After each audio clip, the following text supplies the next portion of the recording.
Graduation యూనివర్సిటీలో చేయడానికి రాసే ఎంట్రన్స్ ఎగ్జామ్ వచ్చేసి cute, CUET, common universities entrance exam. So ఈ ఎగ్జామ్ పోస్ట్ పోన్ అయిందండి. డేట్స్ ఇంకా అనౌన్స్ చేయలేదు, బట్ ఎందుకు పోస్ట్ పోన్ అయింది, రీజన్స్ ఏంటో ఈ వీడియోలో తెలుసుకుందాం. నేను Gayatri, welcome to Edunine career guidance, జోష్ innovations private limited, Edunine overseas consultancy. చాలా మందికి తెలియని విషయం ఏంటంటే పోస్ట్ గ్రాడ్యుయేషన్స్ డిగ్రీస్ కూడా మనం యూనివర్సిటీస్లో చేయొచ్చు. దానికి కూడా చాలా కాంపిటీషన్ ఉంది. ఈ ఎగ్జామ్ కూడా లక్షలో రాస్తూ ఉంటారు.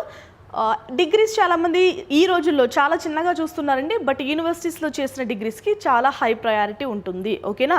కేవలం IITస్లోని లేదు అంటే యూనివర్సిటీస్లో డిగ్రీస్ చేయడమో, డీమ్డ్ యూనివర్సిటీస్లో ఇంజనీరింగ్ చేయడమో కాదు, యూనివర్సిటీస్లో పోస్ట్ గ్రాడ్యుయేషన్ చేయడం కూడా గొప్ప విషయమే. ఓకేనా? దానికి తగ్గ ఎగ్జామ్ ఏంటండి, CUET. ఓకేనా?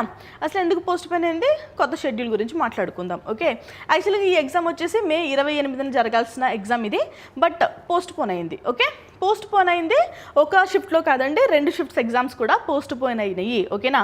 ఈ ఎగ్జామ్ ఒకటే కాదు, May 28న కండక్ట్ చేయబోయే ఎగ్జామ్స్ అన్నీ కూడా పోస్ట్ పోన్ అయింది. రీజన్ వచ్చేసి బక్రీద్ పండుగ కావడం వల్ల ఆ రోజున ఎగ్జామ్ని పోస్ట్ పోన్ చేశారు. ఓకే, మనకి ఈ ఎగ్జామ్ కూడా NTA కండక్ట్ చేస్తుంది. NTA వాళ్ళే మనకి అఫీషియల్